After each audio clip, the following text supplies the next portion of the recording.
Bonsoir, chers téléspectateurs, bienvenue dans votre émission Gossip Choco. Donc aujourd'hui, 1er décembre, nous allons parler du sida avec l'association Aide.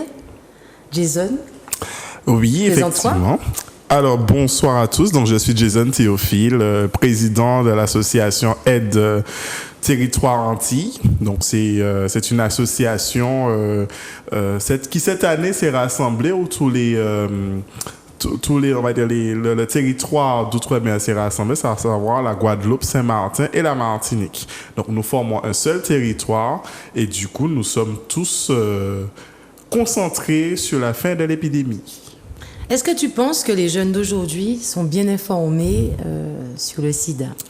Malheureusement, il manque encore de l'information parce qu'effectivement, on se rend compte qu'il y a beaucoup de personnes qui n'ont pas toutes les connaissances en matière d'IST, en matière de VIH, en matière de sida. Il y en a qui font l'amalgame entre le VIH et le sida parce qu'ils pensent que le VIH, en fait, c'est le sida, alors que c'est tout l'inverse. C'est le VIH avant, le sida après, au cas où on ne prend pas bien son traitement.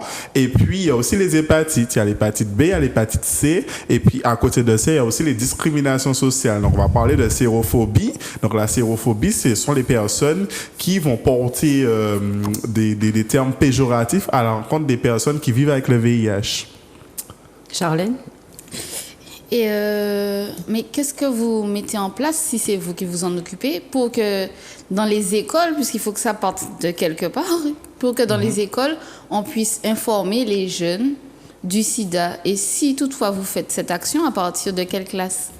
Alors, ce que je peux apporter comme réponse, c'est que tout d'abord, nous, on a un public qui est ciblé. C'est-à-dire que le public jeune, c'est plutôt l'association SIDAction qui va intervenir donc, dans les écoles pour promouvoir l'information autour du VIH et des IST. Après, nous, on intervient plutôt dans une phase auprès des jeunes. On a un public, donc ce sont les jeunes, ce sont les migrants, ce sont les personnes placées sous main de justice. Ce seront également les personnes qui vivent avec le VIH, les HSH, donc ce sont les hommes qui ont des rapports sexuels avec d'autres hommes, les femmes, et voilà. Donc nous avons des publics ciblés et nous avons un camion qui est aménagé pour pouvoir sillonner un petit peu l'île de la Martinique et proposer le dépistage. Proposer le dépistage, comme vous pouvez le voir, hein, puisque j'ai ramené tout mon matériel pour que vous puissiez bien voir un petit peu comment nous fonctionnons sur le territoire. Et c'est en allant auprès de ces personnes que nous allons pouvoir les dépister et du coup, eux-mêmes, ils connaîtront leur sérologie. Et si la sérologie s'avère positive, à ce moment-là, il y a un processus d'accompagnement que nous faisons avec cette personne dont la sérologie s'est révélée positive, où on va le mettre directement en lien avec le CHU et le CHU va prendre le relais pour poursuivre et le mettre dans un parcours de soins. Peux-tu expliquer comment que le VIH, on va dire VIH, sida, se transmet? Alors, le VIH se transmet à plusieurs modes de transmission. Hein. Essentiellement, c'est par des relations non protégées. C'est-à-dire que dès qu'il y a une porte d'entrée qui est ouverte, c'est-à-dire une blessure quelconque, voilà. Donc, même par la fellation? Alors, même par la fellation, oui. Après, c'est un faible mode de transmission, mais la fellation aussi peut... il suffit, par exemple, qu'on ait un aft et qu'on pratique une fellation. Il y a une possibilité d'attraper le VIH. Donc c'est pareil pour le cunnilingus aussi. Exact. Même si effectivement on a de la salive qui sert d'antiseptique, mais comme je disais, ce sera un faible mode de transmission, mais ce ne sera pas une transmission à haut risque, comme lorsqu'on a des rapports non protégés, par exemple. D'accord. Alors avec ça, il y a aussi les seringues qui sont souillées, il y a... voilà, pas mal de modes de transmission. Dès qu'il y a un échange avec du sang, il suffit, je sais pas, on fait un accident, il y avait peut-être quelqu'un qui était séropositif, il y a une transmission de sang. Voilà, c'est dès qu'il y a des ouvertures en fait qui permettent l'accès au virus. Alors, quelle est l'évolution de la maladie lorsqu'on est malade? Parce qu'il y a plein de gens qui pensent qu'on peut mourir de ça toujours. Est-ce que c'est vrai? Ah non, là, aujourd'hui on n'en meurt plus, Alors c'est vrai que quand on retourne un petit peu dans les années 80-90, il y avait effectivement le début en 1984, il y avait quand même une forte augmentation des personnes victimes du VIH et du coup c'était à peu près comme le Covid où les gens y partaient en petits morceaux parce qu'il n'y avait pas encore mis en place tous les traitements. Maintenant, il y a des traitements antirétroviraux qui sont arrivés entre-temps. Et aujourd'hui, avec un seul comprimé, parce qu'avant, il y avait plusieurs comprimés qu'on prenait, et aujourd'hui, avec un seul comprimé, quelqu'un vit normalement. Une personne qui est séropositive, qui prend bien son traitement, c'est ce qu'on appelle le Treatment as Prevention, c'est le TASP. La personne qui prend bien son traitement vit comme une personne normale. Il peut avoir des enfants, il peut fonder une famille, il peut travailler. Alors, il y a effectivement certains endroits où ça bloque encore pour l'accès au travail, mais notre objectif, c'est de lutter dans le cadre d'un plaidoyer que nous mettons en place. Donc, c'est un ensemble de moyens que nous utilisons pour défendre les droits des personnes qui sont séropositives. Et en fait, nous, on lutte encore pour ça. Mais aujourd'hui, à l'heure actuelle, on vit très bien avec le VIH. Mais après, ça reste un secret professionnel. Ça veut dire que quand, par exemple, vous avez un employé, un collègue qui a le VIH, qui devrait être au courant? Ça veut dire que où elle est la discrimination? Est-ce que c'est à l'embauche? À quel moment les gens sont au courant? Alors, les gens sont au courant en général, c'est-à-dire que on va rentrer dans une phase où on va dire qu'il faudrait que nous soyons dans la disance. La disance, c'est le fait normalement de dire sa sérologie sans pour autant avoir un préjugé.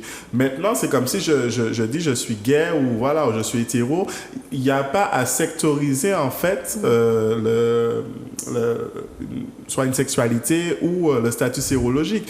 Quelqu'un qui va venir, je vais te dire, bon, je suis séropositif. C'est tout de suite les réactions qu'on peut tomber. Ah, mais pourquoi tu t'es pas protégé? Tu as oublié de prendre la capote? Qu'est-ce qui s'est passé? Ah oui, mais comme tu ne noies pas, donc tu traînes partout. Tu vois, en fait, ce sont ces stéréotypes-là qui veulent qu'on cesse. On n'attrape pas le VIH parce qu'on avait envie d'attraper le VIH. Forcément. Voilà, sinon ce serait trop beau. Mais maintenant, ce sont des choses qui arrivent et que maintenant, vu qu'on connaît l'évolution maintenant du VIH, il faut stopper ces préjugés parce que maintenant les gens vivent bien avec le VIH, mais ce sont les préjugés qui perdurent encore. Parce qu'on ne dit pas... par exemple, quand on doit nous embaucher, on ne dit pas « moi je suis hémophile ». Vous voyez, c'est... Non, mais c'est ça. Mais en fait, ça veut dire que normalement, à l'embauche, en principe, à l'embauche, on n'est pas censé dévoiler son statut sérologique. Mais après, il me semble que, par exemple, pour accéder, il me semble, je ne suis pas sûr de l'information, mais pour accéder à l'École nationale de la magistrature, il paraît qu'il faut... un bilan sanguin, enfin, il faut c'est un peu dommage. Alors, je pense que peut-être même pour le corps médical aussi, c'est pour ça que je dis, je ne suis pas sûr des informations, mais je pense que dans le milieu médical, peut-être pour être médecin, il faut aussi montrer, entre guillemets, patte blanche pour accéder à la profession. Et c'est là, en fait, qu'on va voir la discrimination, parce que du coup, du moment où on sera amené, dans le cadre d'une embauche, à fournir un bilan de santé, et que dessus, on va constater qu'il y a un VIH plus positif, là, effectivement, on peut mettre fin à l'entretien. Alors, ce sont effectivement des actions qui sont menées en place, mais on peut aussi porter ces actions devant les instances parce qu'on n'a pas à être discriminé par rapport au statut sérologique. En fait, alors là, j'avais posé une question à Charlène. J'aurais aimé que tu me donnes ton avis, si tu me comprends. Oui. Est-ce que tu trouves que maintenant, qu'il y a beaucoup de personnes, en fait, qui vont se faire vacciner, ok, mais ils n'ont jamais pris le temps de se faire dépister pour savoir s'ils sont malades, s'ils ont le sida ou autre. Est-ce que tu trouves que le dépistage, il a été abandonné? Alors, je ne dirais pas que le dépistage a été abandonné puisque c'est notre objectif, c'est notre travail de sillonner un peu les communes et d'aller justement à la recherche de ces personnes pour promouvoir l'information. Maintenant, c'est vrai que maintenant, quand on va faire son bilan, parfois le VIH n'est pas, enfin le test sérologique n'est pas inclus dans le bilan. Donc le médecin en fait il fait tout son diagnostic, voilà, tous les IST, mais il fait pas forcément le VIH. Et il faut le demander.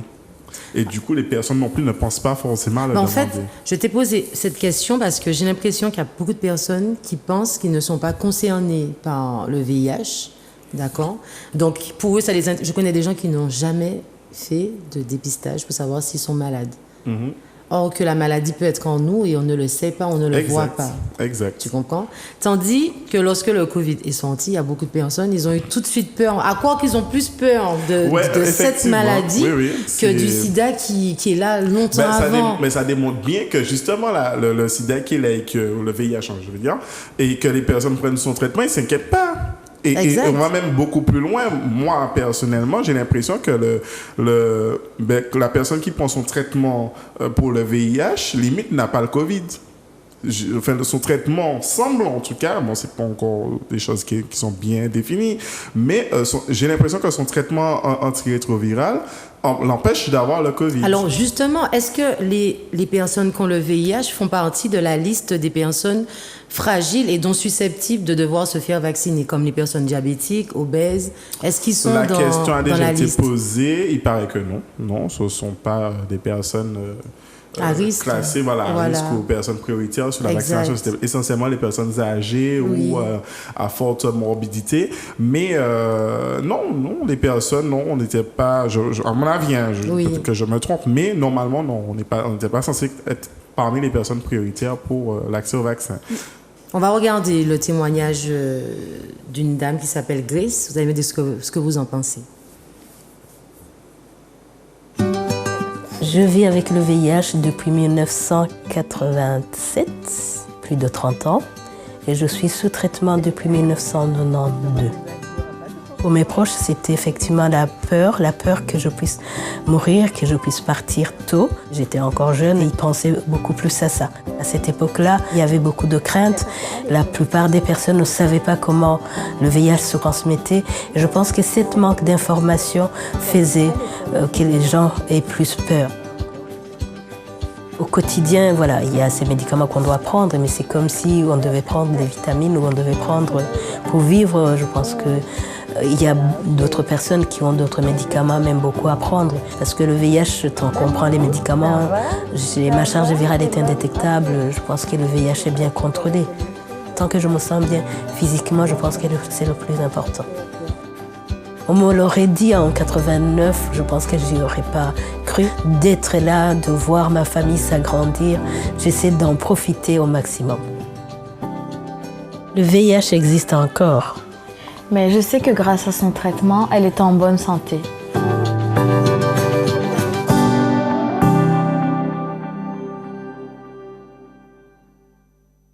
Alors sur Instagram, j'ai posé la question: que feriez-vous si vous appreniez votre séropositif, disons que vous êtes séropositif? Charlène, quelle aurait été ta réaction? C'est comme pour toutes sortes de maladies. Si c'est un cancer ou autre, je pense que dans un premier temps, on ne sait pas, on voit tout noir, je pense. On a de la peine et ensuite on se renseigne.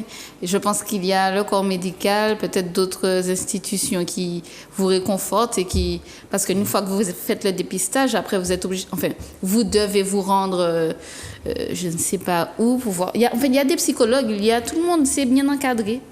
Mais c'est vrai que ce que tu dis, tu aurais vu noir.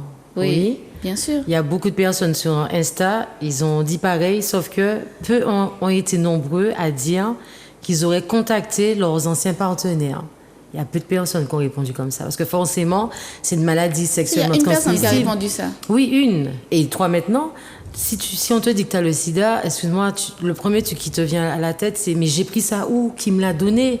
Tu vois? Après, tout dépend de comment tu es. Il y a des femmes mariées qui n'ont jamais été voir ailleurs et puis elles ne pensent pas faire quoi que ce soit comme test, alors que leur mari... L'ont eu dehors. Oui, c'est pour ça et puis voilà. Tu en penses quoi? Oui, non, mais c'est pour ça que justement, c'est notre objectif de sillonner, parce que les gens, justement, ne pensent pas se dépister.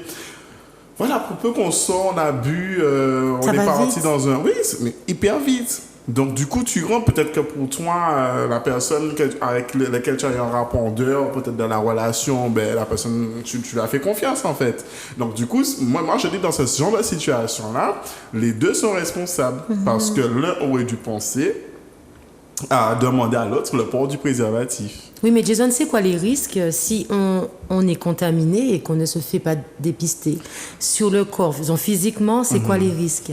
Ben alors, au départ, hein, c'est-à-dire que lorsqu'on vient d'avoir le VIH, on a ce qu'on appelle la charge virale qui monte, qui est assez forte. Le comprimé, normalement, permet de réduire cette charge virale et de descendre à un taux relativement faible pour éviter la fin de transmission du virus. Maintenant, si effectivement on ne prend pas ce traitement, eh ben, à long terme, vraiment, dans 6 ans, 10 ans, c'est là qu'on bascule en fait à la phase SIDA. Et la phase SIDA, ben, du coup, malheureusement, on commence à avoir les symptômes. Lesquels? On maigrit, on a des taches sur la peau, des cloques, voilà, donc ça commence à devenir visible. Et puis, on est on va dire entre guillemets, dans une fin de vie, quoi. Et il y a combien de phases? Parce que là, j'ai un document, tu me diras si les mots te disent quelque chose. Il y a primo-infection. Oui, la primo-infection, c'est ce que je disais. En fait, c'est quand tu viens d'avoir le VIH, donc du coup, la charge virale, elle augmente à maximum. Il y a asymptomatique. Alors, asymptomatique, ça veut dire que tu peux effectivement avoir le virus, mais c'est comme le COVID. Hein? Voilà, tu es asymptomatique. Et du coup, tu n'as pas forcément de symptômes. Puisqu'en fait, pour les personnes qui ont le VIH, quand ils viennent d'être infectés, le plus souvent, tu as une sorte de grippe. Exactement. C'est vraiment faire le parallèle.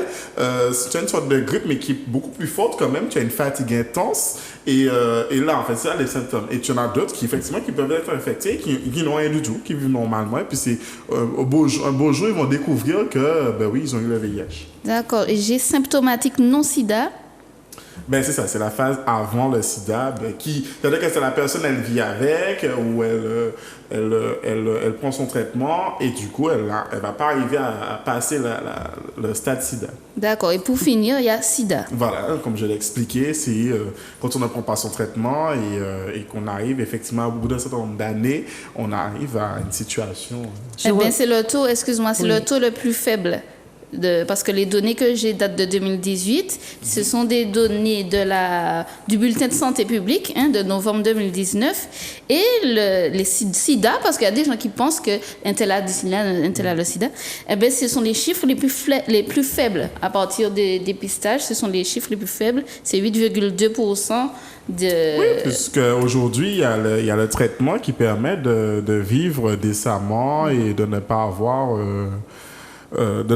d'éviter de passer à cette phase-là, en fait. Et c'est pour ça que notre intérêt est de sillonner un petit peu l'ensemble des communes, proposer le dépistage, promouvoir le dépistage pour que, justement, et puis aussi sensibiliser. C'est-à-dire que si la personne s'est dépistée et que sa sérologie est négative, on est là aussi pour dire, prends soin de toi, n'hésite pas à te protéger, etc., sensibiliser sur les modes de transmission du VIH, et puis dire qu'il n'y a pas que le VIH aussi, il y a les IST, il y a, voilà. Donc, on est là aussi pour sensibiliser, pour éviter justement que demain matin, ça puisse arriver. Parce qu'après, c'est un phénomène rapide. Hein. Justement, tu as dit qu'on peut vivre avec. J'ai reçu 2 témoignages. Donc, c'est un garçon qui il est homosexuel. Il a quand même 27 ans et il vit avec cette maladie. Il m'a dit qu'au tout début, c'était très difficile, mais il a un soutien psychologique qui fait que ça l'a aidé à ne pas se suicider. Et les médicaments lui permettent de vivre normalement. Ça fait déjà un, mais la deuxième personne, ça m'a fait beaucoup de peine et c'est dommage que je ne puisse pas l'aider plus que ça. C'est une jeune fille, elle n'est pas entière métropole parce qu'elle n'en pouvait plus psychologiquement, elle était au bout du suicide. Elle a rencontré un homme et ils ont fait un enfant et en fait, elle a découvert lorsqu'elle a accouché qu'elle a... Que l'enfant a le... Elle aussi, justement, et qu'elle a été contaminée par son compagnon qui savait qu'il était malade, mais en fait, il ne lui a rien dit. Et en fait, j'ai cru comprendre que c'est puni par la loi. Oui, c'est puni par la loi. Parce que c'est un crime, en pénal, fait. hein. Voilà, c'est un crime. Tu sais que tu es malade et tu ne le dis pas, en fait. C'est le fait de sciemment ne pas dévoiler en fait son statut sérologique, surtout quand on est dans un ménage relativement long, on est marié, etc., et qu'on vient pour concevoir un enfant. Oui, mais il y a un accompagnement qui est mis en place parce qu'il y a un traitement que la mère elle prend, parce que si le mari par exemple vit avec le VIH, il y a un traitement que la mère elle prend pour que l'objectif c'est que l'enfant justement naisse sans qu'il ait le VIH. Mais le traitement n'empêche pas qu'on le transmet, finalement. En principe, oui. Le traitement que devrait prendre la mère... Non, mais le mec. Non, pas le même, parce qu'il l'a Ok. déjà. Ouais. Mais c'est-à-dire que si lui, il prend de base son propre traitement qui permet de réduire la charge virale et que la mère, elle prend son traitement derrière durant la phase de la conception, en principe, et la mère et l'enfant ne devraient pas avoir le VIH. C'est ça. Tu as ramené en plus plein de petits outils. Donc, il existe une phase. Alors, si par exemple, on a un rapport non protégé, est-ce qu'il existe tout de suite, donc tu m'as dit un comprimé pour stopper peut-être Oui, une maladie? c'est le TPE, c'est le traitement. C'est-à-dire une fois qu'on a pris un risque, hein, en général, c'est quand on prend un risque. Par exemple, je sais pas, on a un rapport. Si j'ai un rapport hier au soir et je sais que j'ai eu un rapport sans préservatif, l'objectif c'est d'aller tout de suite en fait vérifier si Aux je n'ai urgences. pas aux urgences, exactement, aux urgences, d'aller vérifier si on n'a pas eu le VIH. Et du coup, normalement, il y a des prélèvements sanguins C'est quoi? qui se font. Et on peut se dépister soi-même. Et on peut se dépister soi-même aussi, c'est l'autotest en fait, c'est ce qui permet de se dépister soi-même. Comme tu peux le constater, en se rendant sur le site jefailetest.fr, on a la possibilité effectivement de le remplir ou éventuellement d'appeler l'association, d'appeler l'association. Donc on se pique. Alors oui, c'est ça en fait, c'est comme vous voyez sur l'image, donc c'est un tube qui permet une fois qu'on s'est piqué, donc c'est un peu comme le dextron, et voilà, vous avez l'appareil, donc on se pique. Il y a quelques gouttes de sang qui vont sortir, donc on met donc ça va remplir le tampon, à peu près 5-6 gouttes. Et puis ensuite, on va manger le socle à l'intérieur. Et après, on est censé le piquer. Donc c'est en deux phases. On pique une fois, donc il y a un premier tac, et un deuxième tac, et du coup, le liquide qui est à l'intérieur, en fait, remonte et permet de lire le test sur la languette. Et si c'est positif, il faut qu'on fasse quoi? Si c'est positif, alors soit il faut se rendre directement aux urgences, donc en général c'est au 0D, et prendre un rendez-vous de suite avec le médecin infectiologue, ou sinon la personne aussi peut nous contacter à l'association et du coup on va mettre en place également, puisqu'on on a un numéro d'astreinte qui permet d'appeler directement le 0D pour pouvoir accompagner cette personne rapidement. Et on trouve où les tests si on a besoin? Pharmacie. Alors c'est chez Aide. Ah ok. Voilà. C'est gratuit. Bien sûr. Et pas en pharmacie. En pharmacie, si on peut le trouver, la différence, c'est que ça coûte un petit peu cher. C'est 30 €. Voilà, 30 € en moyenne. Tu es d'accord? Voilà, je crois qu'elle a acheté. Elle a acheté un. Voilà. T'as aidé. Mais, Pas du tout. On se renseigne un maximum. On mais reçoit bien sûr. aide. Il faut se Non, c'est renseigner. que la différence, c'est que nous, en fait, on est financé pour, Oui, bien sûr. pour donner le test. Et donc, du coup, oui, la personne vient chez Aide et on fait ensemble un entretien individuel. À l'issue de cet entretien, on lui remet le test. Il peut également le faire par téléphone. Donc, il nous appelle, on fait l'entretien avec lui en ligne et on lui envoie l'autotest par la poste. Si je trouve que c'est très compliqué quand même pour faire l'autotest parce que j'ai envie de vous dire, déjà pendant le carnaval, là ça fait des années qu'on n'a pas eu de carnaval, mais quand il y a le Quand tu dis des carnaval, années. 2 ans. Mais elle est pas marron. quand on a, le truc c'est que quand par exemple vous venez de rencontrer quelqu'un, le truc est chaud, etc. Mais vous savez que il y aura le carnaval, donc le mieux c'est prendre un autotest. Donc je viens vous voir, je vous dis, comme il y a le carnaval, donc je veux un autotest. Vous allez dire à la personne, vous savez, on peut pas donner des autotests comme ça, c'est pas comme ça. Mais c'est le carnaval. Mais Tu mets des préservatifs dans ta non, mais pochette. en fait, on n'a pas. Alors, déjà, Bah oui. Ou qu'à sortir. Et puis capote tout. Bien sûr qu'on devrait sortir sa capote. Mais tu sais par comment la suite faire. Ah, le ben merci. préservatif Eh ben voilà. féminin, Montre-nous parce ça. que justement, le préservatif féminin, on peut le poser 5 heures à l'avance. Donc la personne, elle sait qu'elle va faire son carnaval. Exact. Elle peut être là. Je fais la démonstration. Oui, tu peux, Donc ça c'est se moche, présente hein. comme ça. La matière, elle est en nitrite. Et du coup, en fait, c'est une matière qui est assez épaisse. C'est pas du latex? Non, c'est pas du latex. Ok. Donc justement, ça a été On fait est trop exprès pour fragile que- au fond pour mettre un latex mais 5 non, euros. mais c'est facile à mettre, hein. C'est vraiment pas compliqué. Donc là, vous allez voir à l'intérieur, il y a un anneau. Donc pour les personnes qui sont adeptes de la sodomie, peuvent enlever l'anneau et avoir des rapports également avec ce préservatif. Et du coup, Mais l'anneau peut aller dans le vagin? mais bien sûr, c'est ce qui va justement stimuler Ok. les parties intimes du Mais vagin.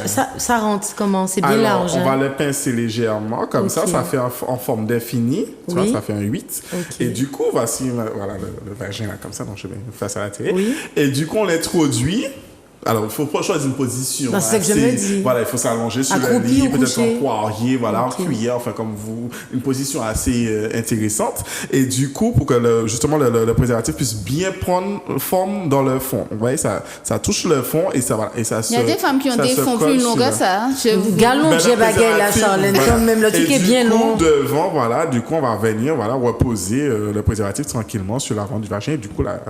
Et pour pisser, il suffira juste de lever comme ça. Et du coup, la femme est Mais il n'y a pas de Pour pisser. cuni avec ça. On est d'accord que tu peux pas te faire. C'est deux bagailles. tu C'est peux- soit tu fais entrer, soit tu lèches. C'est vrai qu'on peut pas avec ça, on est C'est un d'accord. peu compliqué. Après, on a ce qu'on appelle le carré de latex. Donc, on peut le faire aussi avec un préservatif. C'est vrai que c'est un petit peu contraignant. Parce que mais je me bon, demande ma foi, justement, ce sont c'est vrai. Voilà, c'est le préservatif. On le prend, tu Et- le coupes comme ça. Oui. En quatre, ça fait un petit carré. Du coup, tu poses sur le vagin. Du Ok. coup, ça te fait un effet. Et pour retirer, il suffit de Alors, il tirer. faut tourner et effectivement, tu tires. Alors, à savoir qu'on peut l'utiliser 2 fois avec le même partenaire. C'est vrai? Avec le même partenaire. Ah, d'accord, tu as bien précisé. Ah oui, il faut bien préciser avec le même Ok. partenaire. On peut l'utiliser 2 fois avec le même partenaire. Ça veut dire qu'une fois que il a éjaculé, ben, la fille peut retourner à sa cuisine et du coup reprendre T'as l'air qu'ils vendent préservatif féminin dans le tiroir comme Il les manque plus grands qu'à de vendre. Mais ménage. j'en ai amené, hein. Il y en Donc, a. voilà, Charlène, c'est- tu peux lui donner, elle va essayer. Mais il bien sûr manque que plus, je vais mais essayer. oui, je te le donne t'essaye. 3. Il y a toujours un pour Il- l'essai, exact. le deuxième pour essayer au cas où ça passe pas, et le troisième en général c'est le Tant de monde, non? Ou pas Il dit manque qu'on plus. va essayer. Il manque pièce. essayer en l'autre bagarre. Il manque plus que la Non, mais pilule pour que les franchement. hommes disons,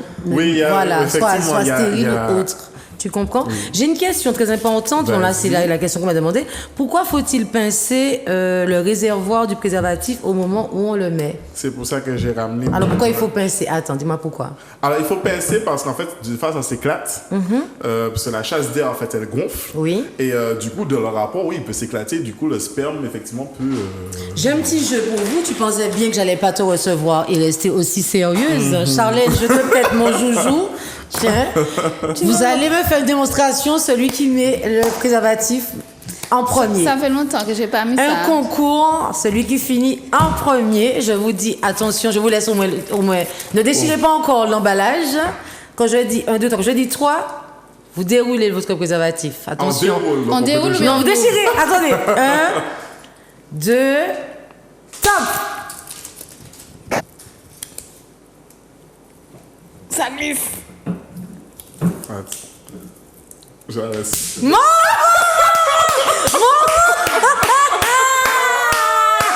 Charlène vicieuse. Charlène dit ça fait longtemps que j'ai pas fait ça.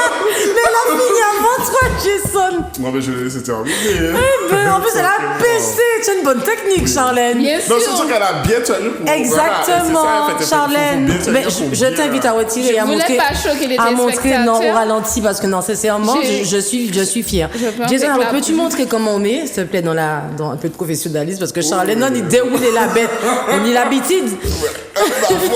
Alors, donc pour mettre, il faut alors, appuyer. Effectivement, alors bon, j'ai machin, je vais pas le gonfler parce que bon, ça fait bizarre. Mais voilà, donc il y a la chasse d'air en général quand on la déroule. Et en fait, il faut pincer sur la chasse d'air, laisser le préservatif sur, enfin voilà, et le dérouler Ok. sur le Le sexe.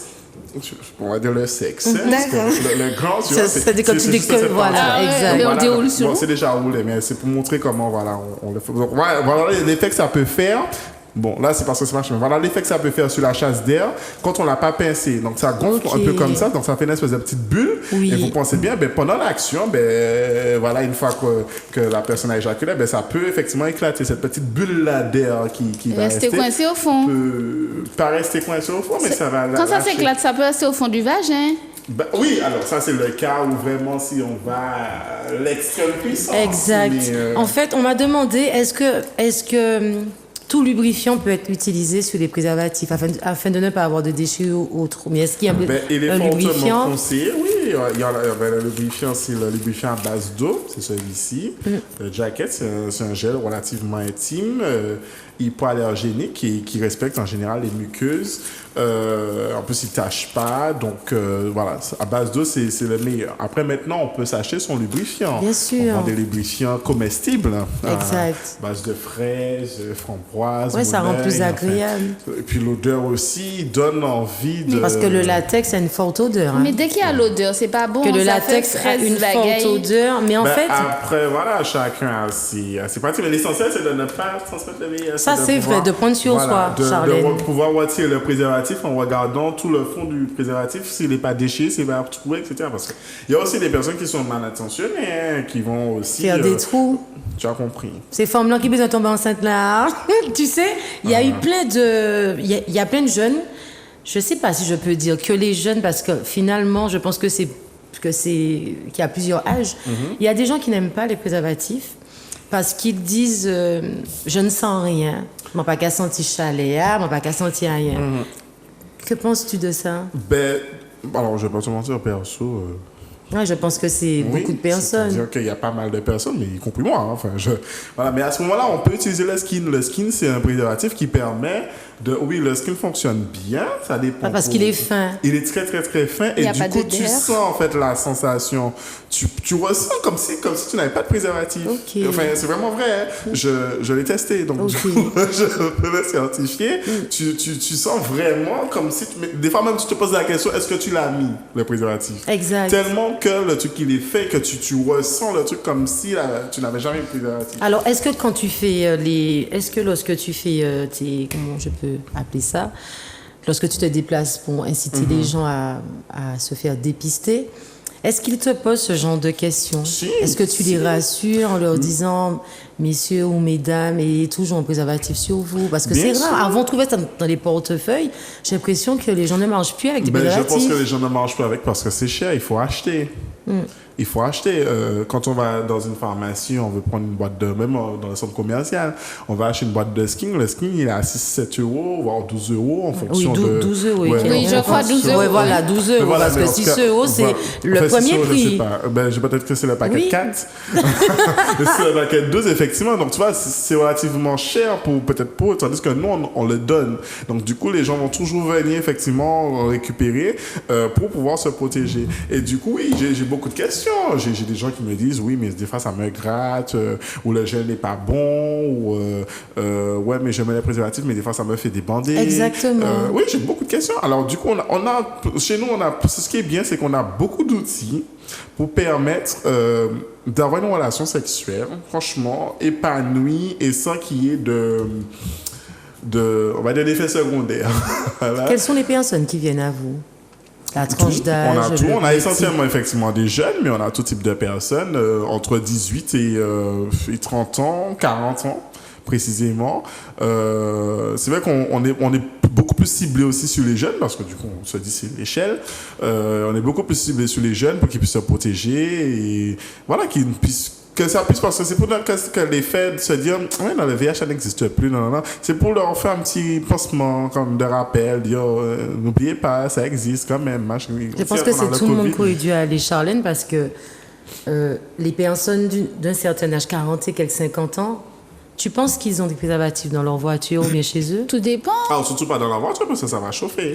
Tout dépend, ils ont une vie, tout dépend de la situation de la personne. Il y a des célibataires, il y a des amants, il y a de tout dépend de votre statut. Après, le truc, c'est que c'est de la responsabilité de chacun. Tu sais que tu aimes les femmes, tu aimes la femme, tu marches avec ton préservatif. Tu sais que tu trompes ta femme et qu'elle est peut-être droite. Tu gardes tes affaires. La femme aussi, tu sais que tu aimes le sexe et que tu aimes avoir des rapports. Et toujours aussi, parce que la femme aussi doit avoir ses propres... Je parle de la femme célibataire ou de la femme qui aime avoir beaucoup d'activités ou de partenaires, doit avoir aussi ses préservatifs. Effectivement. Oui, mais C'est important. après, je me dis aussi que c'est une question d'éducation, parce que vous pouvez rencontrer des gars qui ne veulent pas avoir de relation sans préservatif. Ça veut dire des gars où ils se disent, pour avoir une relation sans préservatif, il faut qu'on soit en couple. Et avant qu'on entame cette phase, il faut qu'on fasse des tests. Voilà, tous les deux le test. Ouais. Et il y a des gars comme ça, c'est une question d'éducation. Donc, C'est- éduquez ouais. vos gosses. C'est pas éducation seulement, il y a aussi prévention, il y a aussi des gens qui ont peur, parce que j'ai l'impression que lorsque les gens ils se rencontrent, même s'ils ont bu un verre, le jour J est arrivé pour pouvoir avoir un rapport sexuel.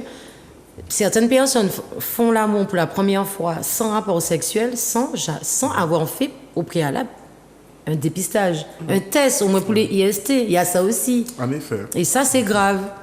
Ça, c'est grave. Ça reste une question d'éducation. Voilà, ben Pour moi, justement, pour on ma va part, voir, après, on va je sais voir pas, ta mais- vidéo. Tu nous as trouvé une bonne petite vidéo, Chacha. Charlène, je te laisse commenter ta vidéo. Oui, alors j'ai pensé à cette vidéo parce qu'effectivement, il y a eu de nombreuses personnes qui ont été contaminées par le sang, des hémophiles en majorité, des bébés qui ont été aussi contaminés. Et tout cela, c'est pour faire comprendre que quand on n'était pas au courant de l'affaire du sida, quand ça venait d'arriver, etc., l'État a montré que envers et contre tous, il donne quand même ce sang contaminé. C'est tout ça pour vous dire que il faut avoir un petit regard externe pour vous dire que si l'État était capable de donner du sang contaminé aux gens, on ne sait pas ce qu'ils peuvent nous donner aujourd'hui. Je ne suis pas là pour faire la guerre, pour chercher les petites bêtes, mais est-ce que... Moi, j'ai une question aussi pour Ed.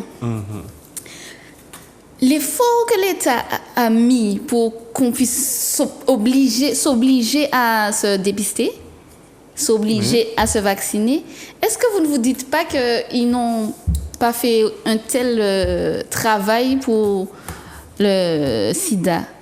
C'est-à-dire que si on obligeait les gens à se dépister, qu'est-ce que ça aurait changé pour vous? Ben, on peut pas obliger, hein. Ah, mais on nous oblige. Vous dites qu'on ne peut pas nous obliger. Ben, en fait, non, on n'oblige personne. C'est-à-dire que nous, on est là pour aller vers les personnes. Non, alors non, on ne va pas obliger les personnes, mais on va amener la personne, on va la convaincre de se dépister. Oui, vous faites ce travail, mais je veux vous dire que l'État nous oblige, nous, à nous dépister pour le Covid. Mais Non, parce que là- est-ce que pour vous, le sida, parce que vous avez une volonté d'éradiquer cette maladie, vous le dites que vous avez cette volonté. Est-ce que l'État a vraiment cette volonté? Est-ce que les labos ont vraiment cette volonté? Et est-ce que vous vous sentez aidé, surtout? Alors, bon, on va effectivement répondre en 3 phases. Ben, pour parler de la COVID, alors déjà, je pense que c'est une situation de santé mondiale.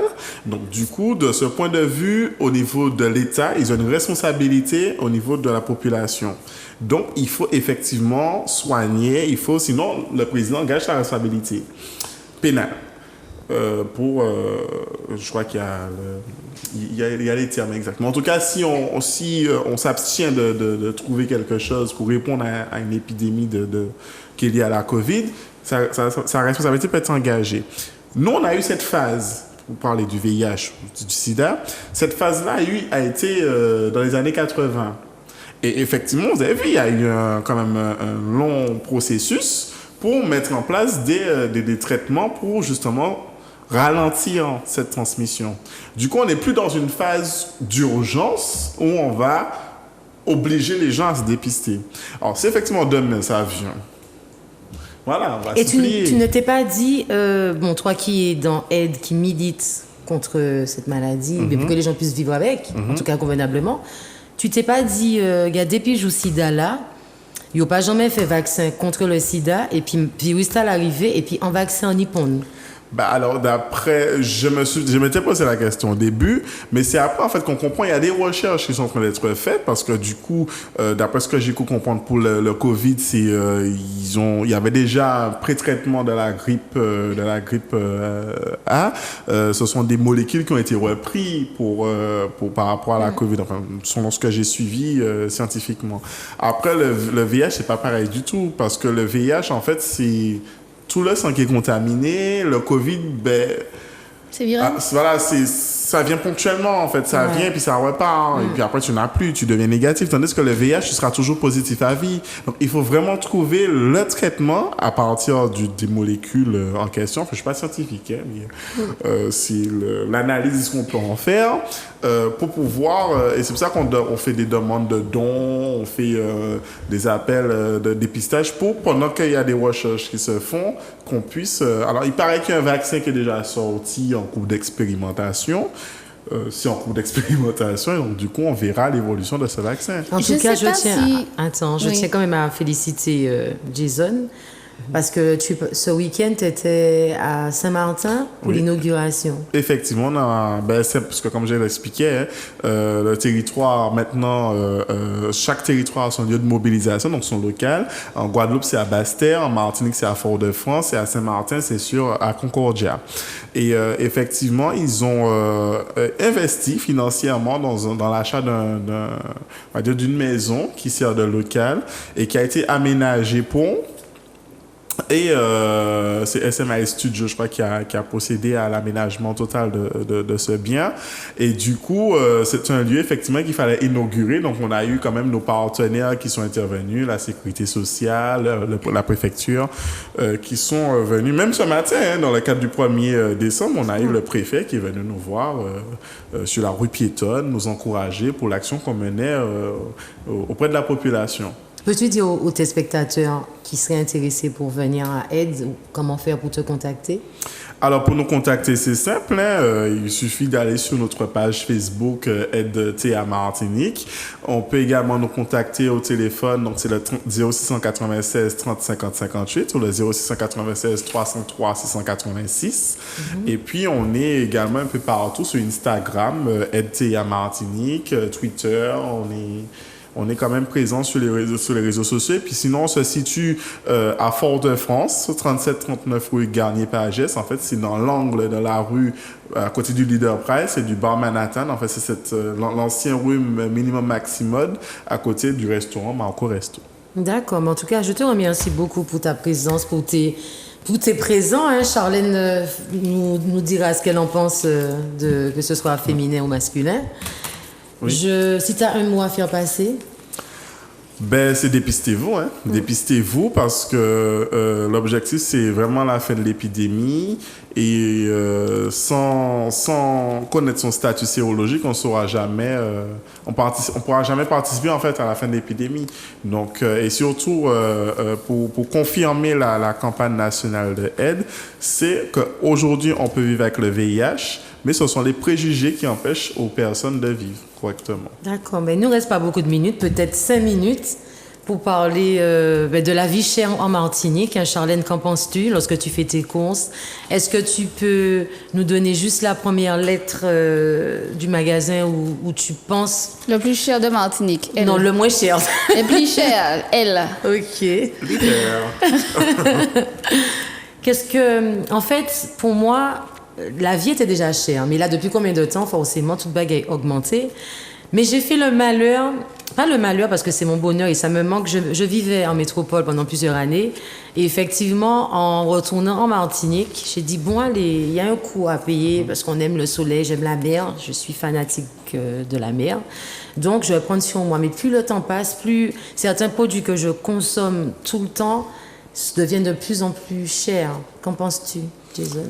Oui, non, mais franchement, quand on regarde, pour moi qui voyage relativement souvent dans le cadre professionnel, c'est vrai que quand je vais faire 30 € de crochet Lidl, je sors avec 3 sacs cabas bien remplis. Oui, la vie! Tandis qu'ici, on sort dans certains magasins, je ne vais pas nommer des noms, mais on sort dans certains magasins, à peine qu'on a pris 3-4 articles, on est déjà à 40 €. Exactement. Donc c'est vrai, non mais c'est vraiment vrai parce que il y a une fois, j'ai été acheter des tomates, de la laitue, du pain, du jambon, de la mozzarella, le sorti là avec 35 €. Des petits salades. Pour 2 petits trucs, parce que la laitue était à 5 €, la tomate c'est 3 € et des poussières, la mozzarella c'est 5 €, bon, le pain 90 centimes, le jambon, alors quant au jambon, pour 2 petites tranches, où j'ai à 3,65 €. Oui. Voilà, donc du coup tu montes vite en fait, sans compter qu'il faut prendre peut-être à côté pour faire ta vinaigrette, donc la moutarde, l'ail, l'huile d'olive, voilà, le vinaigre, donc franchement les prix ont complètement explosé et je sais pas si vous avez vu sur les... voilà, c'est ce que j'avais dire. Vous avez vu sur les réseaux sociaux, on a fait vraiment... je pense que c'est la situation actuelle qui a fait que ça a vraiment été d'une explosion qu'il fallait faire passer... qu'il n'y a pas que le gaz qui a augmenté, il y a aussi une comparaison des prix. Et je vais même plus loin, même le pizzeria, c'est un fruit que j'aime beaucoup. Le pizzeria... Il a toujours été cher. Ah, mais là maintenant... ça dépend. C'est le plaisir du mois, tu vas pas l'acheter tout le temps. En Martinique, je prends Un pizza est déjà assez sûr. Eh bien, oui, moi, je l'ai toujours trouvé Voilà. cher. Et je vais même beaucoup plus loin. Alors, si on prend que peut-être la pizza, mais tu achètes des bananes, tu achètes la pastèque. Ah non, là que je prends plus ça. Je prends que quand c'est coupé en morceaux parce que Voilà. seul m'avait fait une fois 15 €. J'ai su sauter. Voilà. Et tu vas en France, par exemple, sur le marché de Sarcelles, Ah, mais c'est donné. tu prends la moitié d'une grosse pastèque bien juteuse pour 3 €. Ouais, c'est vrai que ça devient tellement cher que je pense que vrai. bien manger, Charlène, devient du luxe. Oui. Il y a des aliments qu'on va devoir se dire, allez, je vais le prendre qu'une fois. Comme pour le restaurant. Tu vas pas au restaurant normalement tout le temps. Tu te dis, tu fais un resto par mois. Mais il y a des aliments que tu peux plus. Il y a les produits ménagers. Je trouve que même, tu peux pas te permettre d'acheter tout le temps le premier prix. Déjà parce que ça ne sent pas forcément bon. Ça ne dure pas. Tu es obligé de prendre la Quelque marque. chose, Et la exact. marque, exactement, ça coûte cher. Le déodorant, pareil. Tu peux pas t'acheter du déodorant à 1,50 € et quelques chez elle.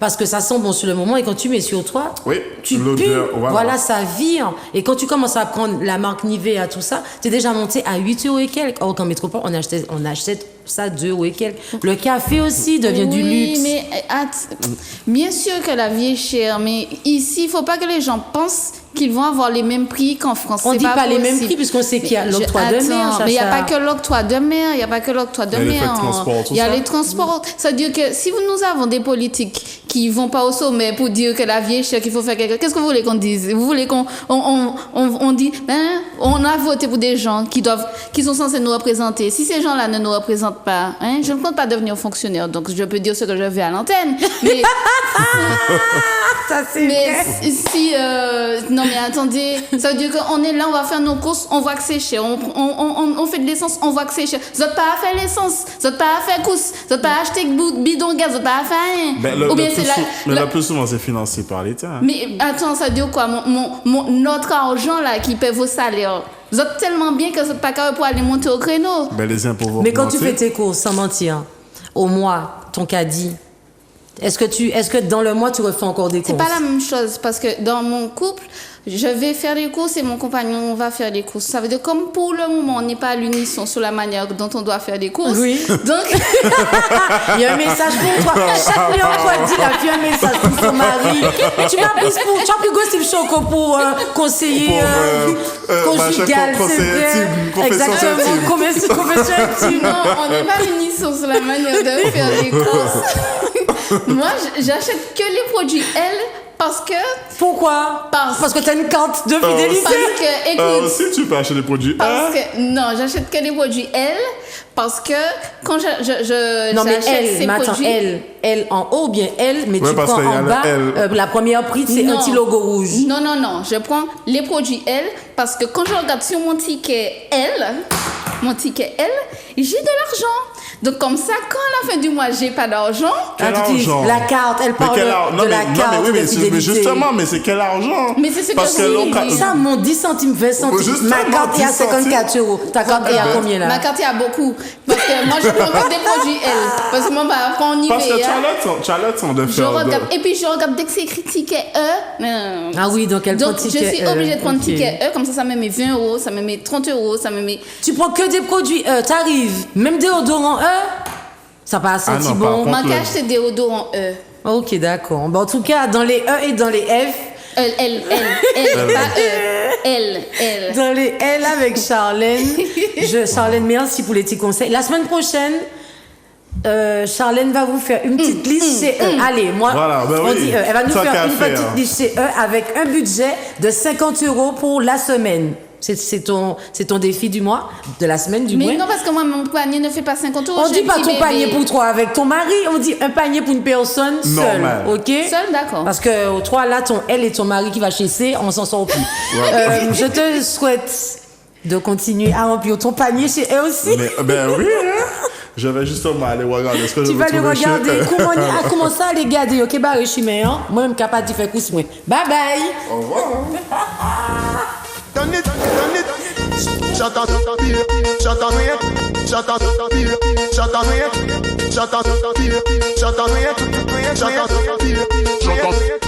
shut up,